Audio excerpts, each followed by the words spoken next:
Vous êtes étudiant et vous cherchez un logement? Il existe plusieurs types de logements pour les étudiants. Les résidences universitaires publiques, pour les étudiants boursiers en priorité, et les résidences privées, pour les étudiants et les jeunes actifs. Vous pouvez également accéder à un logement dans le parc privé, comme un logement individuel, une colocation, une chambre chez l'habitant ou un logement intergénérationnel. Quel type de contrat signer? Un logement vide avec une durée de contrat de 3 ans minimum. Un logement meublé avec une durée de contrat d'1 an minimum ou de 9 mois si vous êtes étudiant, et un bail mobilité de 1 à 10 mois maximum. Ou une colocation avec une durée de contrat qui dépend si le logement est vide ou meublé. Vous optez pour la colocation?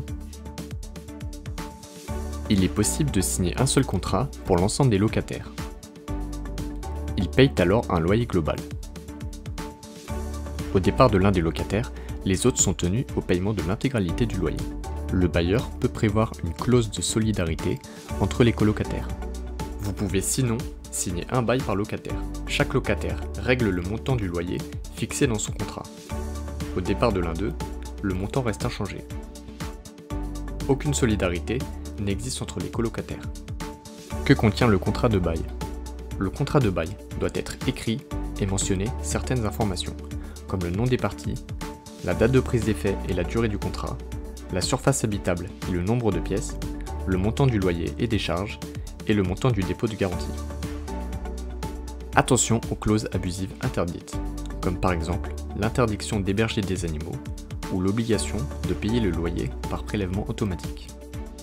Pensez à bien vérifier la présence des annexes obligatoires, comme la notice d'information sur le droit des parties, les diagnostics techniques, l'attestation d'assurance d'habitation, la liste des charges récupérables et l'état des lieux d'entrée. Que peut demander le bailleur? Il peut demander une liste de pièces précises contenant un justificatif d'identité, un justificatif de domicile, une attestation d'activité professionnelle et une attestation de ressources. Mais cette liste a ses limites. Il est par exemple interdit de demander votre extrait de casier judiciaire. Pour faciliter vos démarches, confiez à Dossier Facile la constitution de votre dossier de location. Quelle garantie présenter au bailleur? Un cautionnement d'une personne physique ou morale, une assurance loyer impayée, la garantie FSL ou la garantie Visale. Attention, le dépôt de garantie n'est pas une avance de loyer. Il sert à couvrir d'éventuels manquements du locataire. Son montant, son versement et sa restitution sont encadrés par la loi. Pour un logement vide, son montant s'élève à 1 mois de loyer. Pour un logement meublé, il s'élève à 2 mois de loyer. Et pour un bail mobilité, il n'y a aucun dépôt de garantie. Vous pouvez le financer grâce à l'avance Locapass, l'aide Mobilijeunes alternant, l'aide Mobilipass ou l'aide du FSL. Que vérifier avant de signer?